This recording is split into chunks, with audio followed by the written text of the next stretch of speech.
merci beaucoup Alassane bienvenue maa ngi nuyu ñëpp di ziar ñëpp ñi nga xam ne vraiment ñoom ñoo nekk di ñu seetaan tey entretien exclusif bu ñu am ak le président du conseil départemental bu Kër Massar muy monsieur Babacar Gueye nekk aussi vraiment ci parti bi di PUR bokk ci coalition Yewwi Askan Wi donc moom nouvellement créé département bu bees bi moom moo njëkk a nekk président conseil département bu bees bi donc amuñu woon occasion depuis boobu ba léegi daje man ak moom donc occasion la ñu félicité ko ci ndomba tànk bi nga xam ne moom moo ko njëkk a téye fii ci département bu bees bi nga xam ne bañ ko créé yàggul alors monsieur le président maa ngi lay nuyu di la ziar am naa mbégte tey daje ak yow. maa ngi lay fay Awadi. man it maa ngi am mbégte daje ak yow. ci plateau bi. waaw merci comme ni ma ko waxee je pense que c'est comme ça yow yaa nekk président bu njëkk. ci li nga xam ne moom mooy conseil départemental bu Kër Massar. alors question bi may njëkk kii mooy après 100 jours bi ñu falee ci boppu département bu Kër Massar. alors quel bilan faites vous lan nga ñu mën a wax ci say 100 jours. waaw bon j'avoue que maa ngi nuyu ñi ñuy seetaan ñëpp. di wax ne après peut-être quelques jours d'exercice. bon li ñu gisoon rek moom moo conforté wu mooy difficulté yi nekk ci département bi. donc loolu rek moo conforté wu bon yàlla suturaal nañu nag ñu ngi ci di jéem parce que on a pu élire notre bureau. Ensuite nous avons formé 27 commissions. ba ñu fa jógee nous avons pu élaborer un budget def suñu débat d'orientation voté ko n'est-ce pas jaarale ko fi mu war a jaar. donc loolu pratiquement ba ñu toogee ba léegi ci yooyu la ñu nekkoon. donc defar bureau département bi ensuite les commissions comme ni ko code général bi demandé. ba ñu fa jógee ñu defar suñu budget pour pouvoir fonctionner. voilà donc mais gis nañ ne attentes yi bari na. de part et d'autre de côté yëpp d'ailleurs quoi. donc dans tous les secteurs il y a énormément d'attentes. difficultés yi également c'est-à-dire défis je veux dire. également bari nañ comme ni ma ko daan waxee. il y a beaucoup de défis pratiquement dans tous les secteurs. foo ci dem rek il y a beaucoup de défis yoo xam ne ñoo ngi ñuy xaar. donc maintenant ñu ngi ci nag te xam naa sous peu. yàlla bu ñu yàlla dimbalee dinañu commencer peut-être exécuter budget bi pour mën a faire face aux urgences. et mën a maintenant liggéeyal askan wi. alors sànq maa ngi koy wax ci introduction bi d'abord avant sax peut-être exercice bi ak ni nga ci nekkee nii le choix porté auparavant bien vrai qu'il y a d'autres personnes yoo xam ne doon nañ postuler pour nekk président conseil départemental ñu ngi doon postuler pour nekk président conseil départemental alors pourquoi mu génnee ci fi nga xam ne moom mooy seen parti bi du PUR et aussi département bi ak nu mu toll choix bi ñu porté si yow est-ce que mën nga ñu expliquer carrément na nga demee. non du lu extraordinaire ah nekkul lu compliqué wala lu extraordinaire donc lu simple la ak it yàlla moo jiitu ci lu ne. dafa nekk loo xam ne d'abord yàlla moo ko dogal. yàlla moo bindoon ne en 2022 Babacar Gueye sera le président du conseil départemental. bon ni mu demee ngay xamee ne sax mbiru yàlla la. bon beneen bi mooy ni processus bi demee. parce que gars ñi bi ñu créé man d'abord dama nekk secrétaire général u fédération PUR bu Kër Massar bien avant départementalisation bi dama nekkoon secrétaire général adjoint le premier adjoint de la fédération de Pikine parce que Pikine lañ bokkoon bon maintenant bi départementalisation bi ñëwee ci avec le décret 687 du 28 mai ñu def Kër Massar département Jaxaay ñoom ci lañ defar seen section communale au niveau du PUR. waa Kër Massar Sud defar seen section communale bon ñun au niveau de Kër Massar Nord ñu defaraat bon léegi les 5 secrétaires généraux ñoom ñoo daje désigné ma nekk le secrétaire de la fédération de PUR. ok départemental bon maintenant ba ñu fa jógee. quelques mois la ñu dawal Yewwi Askan Wi ñëw. bon bi Yewwi ñëwee la conférence des leaders moom moo décidé def PUR mu nekk le point focal. parce qu'il s'agissait de désigner un parti dans chaque département comme point focal. Maintenant ci la ñu jël taxawu jox ko Dakar. Pastef Pikine. grand parti Guédiawaye. PUR lañ jox Kër Massar et comme j'étais man maay responsable lu PUR bi. donc man la ñu yónnee répertoire c'est-à-dire tous les contacts des responsables départementaux qui sont membres de la coalition Yewwi Askan Wi ñu jox ma seen répertoire. donc man maa waroon convoquer la première rencontre. de mise en place des structures de la coalition au niveau départemental. donc bi ma convoqué ñu war a désigner un coordonnateur de la coalition au niveau départemental war a aussi désigner les responsables de commission yi wut. foofu camarade yi ma bokkal Yewwi ñoom ñëpp ñu désigner ma comme le coordonnateur. dama nekkal coordonnateur départemental yu Yewwi. ma nekk ko bon ñu nekk fa di liggéey bon ba quelques mois après ñu ne léegi il faut investir. parce que dañu war a dem élection. nañu tànn un candidat pour le département maire yi également commune bu nekk ñu tànn fa kenn pour être le maire. ak liste conseillers yooyu. bon maintenant ni mu demee ci département bi. moo di man dama ñëw andi sama dossier déposé ko. bon ñeneen ñi désister. bàyyi ma finalement man au niveau du département j'étais le seul candidat. ba ñu gisee sa dossier ñoom dañu ne. bañ koy yóbbu au niveau du département. j'étais le seul candidat. tous les camarades de Yewwi dañu ma bàyyi ne ma bon désisté nañ. n'est-ce pas. man ci la ñu jël sama dossier yóbbu ko au niveau de la CONFA gars yi validé ko. de la commission nationale des investitures gars yi validé sama candidature. bon élection yi ñëw yàlla def ma gagné. alors ñun dañ ci amoon ay écho que y avait des gens qui opposaient parce que ba nga dugal sa dossier candidat à la candidature il y a d'autres personnes yu dugaloon mais dañu wax ne ci kaw sëñ bi parce que gars yi dañu pàccoo département bi da ngay gis Yeumbeul Sud y a Bara Gaye bi nga xam ne sax mën nañu wax ne bu duggee Yewwi Askan Wi si mu ngi ko jaaree ci PUR bi. donc non en réalité amul opposition bu ci am sax noonu. bon gars ñi dañuy wax peut-être bon c'est vrai que dañu naan Bara a été porté par le PUR. bon mais ñun si li ñu concerné au niveau du département bi ñu njëkkee dajee c'était un vendredi je me rappelle très bien. le représentant de SET il n'avait pas de dossier dafa désister. le représentant de Bës Du Ñakk également dafa désister. bon le représentant de PASTEF moom il n'avait pas de dossier mais dafa ne woon il maintient sa candidature. mais ba délai bi di jeex pratiquement indiwul dossier. bu complet. finalement j'étais le seul à avoir un dossier. complet. noonu la affaire bi demee mais après amul woon mais en réalité il y avait pas d'opposition bon. d'accord alors vous avez dit tantôt aussi ci attentes yi ngay xaar. ñun fekkee nañ peut-être ce vote du budget ñu gis weesu 313 millions genre côté boobu. alors avec département bu bees bu toog ni défi yi di nga xaar ak attentes yi mu nekk département boo xam ne y a beaucoup de choses yoo xam ne dañ koy xaaree sax ci présidence conseil départemental. alors nan nga war a parvenir à peut-être mettre en œuvre par rapport ak budget bu ndaw bi nga am. bon comme ni nga ko waxee budget bi ni ko Kër Massar ñëpp constaté noonu la demee c'est un budget qui est très très très petit mais li ma waxoon ci jour vote bi rek cela ne nous découragera pas donc dinañ ci def liñ ci mën a def li ci des ñu xool yeneen voies et moyens yi nga xam ne loi bi may nañu ko ñu jéem ko utiliser. bon jéem a fexe aussi état bi nu mu yokkee budget bi pour l'avenir. donc loolu laa ci gis parce qu'il y a ce qu'on appelle la coopération décentralisée. il est possible que levier boobu ñu activer ko.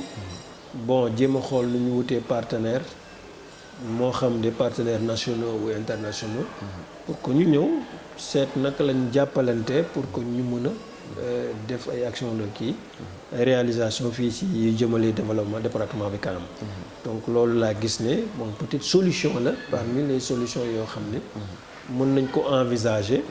mais on ne peut pas avec ce budget là réaliser tout ce qu'on li ñu bëgg a def yëpp ci département bi avec ce budget là c'est vrai que du mën a nekk. donc est-ce que kon du renvoyer ñi doon wax ne département waruñu ko woon def conseil mais dañ ko waroon def ville.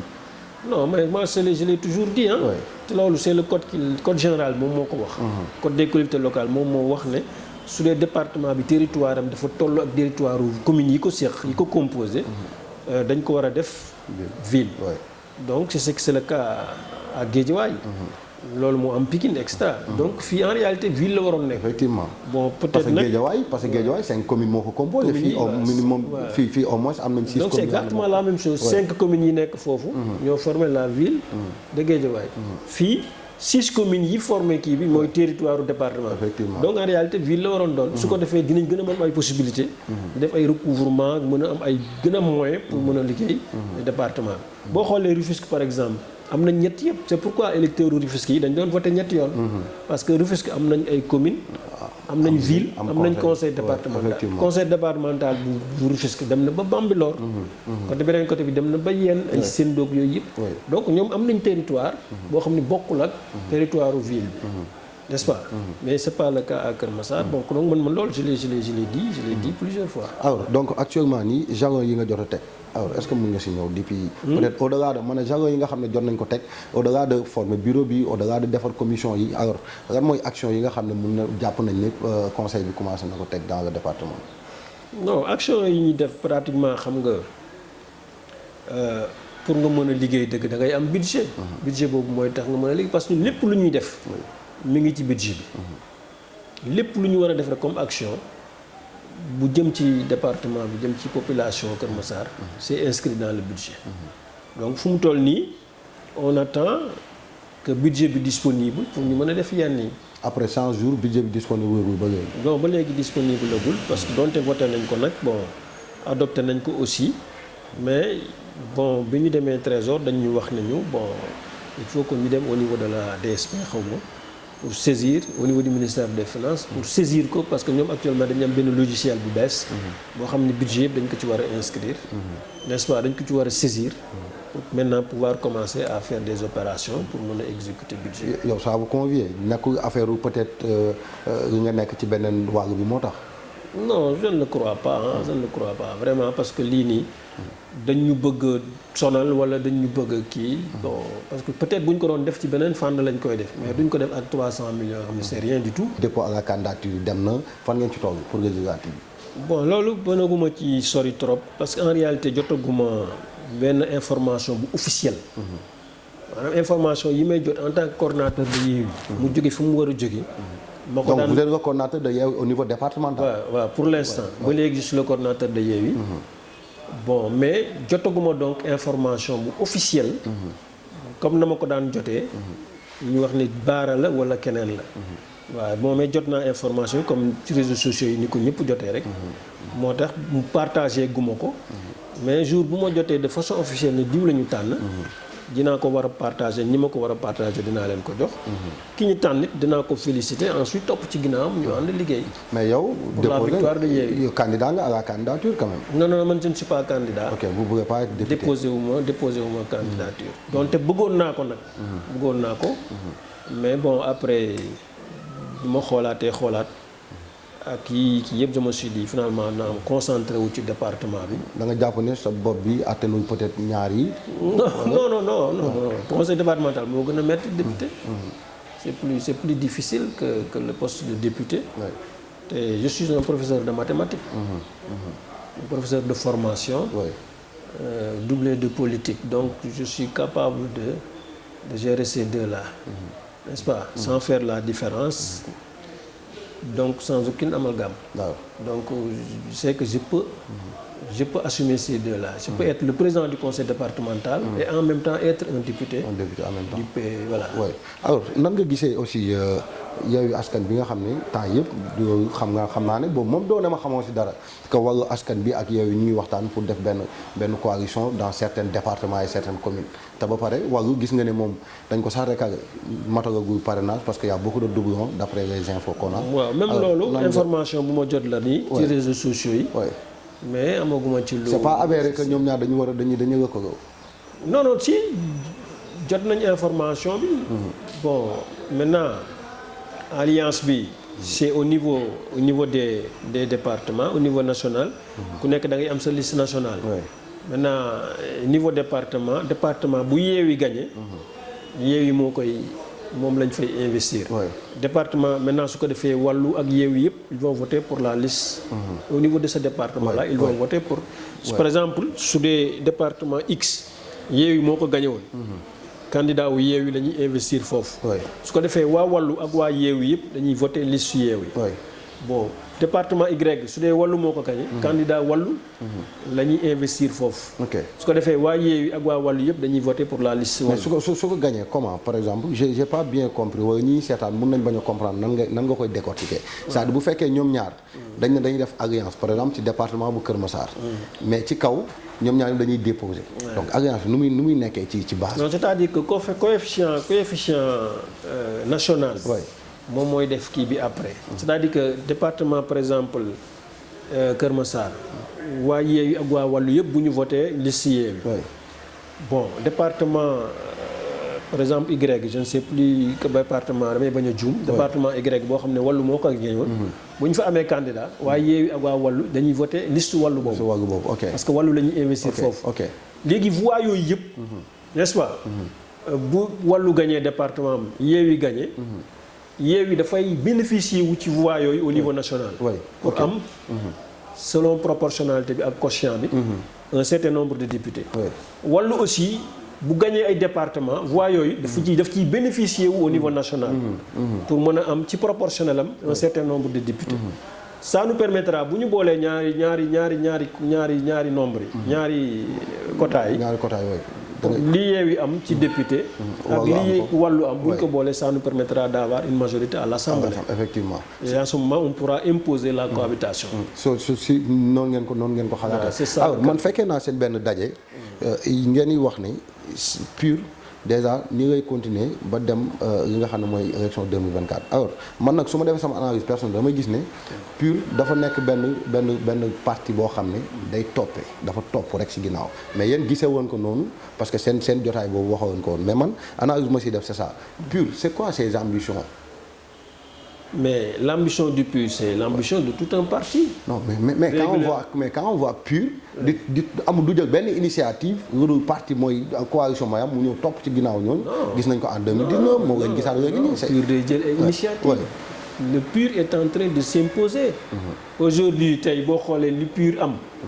ci conseiller. am ko ci ay adjoint maire. am ko ci député PUR c'est li mu fi def si benn parti defu ko fi c'est le seul parti qui a osé partir seul aux élections. 2 fois. élection présidentielle yi passé ak élection 2017. ban parti moo fi sañ a dem actuellement. seul aux élections. am ñetti député. mais est-ce que pesé ngeen loolu. pesé ngeen ko ba xam ba téye ko. non PUR man si je vous dis que au niveau du département rek tey le département de Kër Massar. le PUR a pratiquement bi ñu recensé nos cellules nous avons 91 cellules. ban parti moo fi am 91 cellules yoo xam ne dañ leen installé officiellement. mais loolu lan moo war a toppee. installé d'ailleurs c'est le seul parti bu fi am boobu organisation. je comprends man.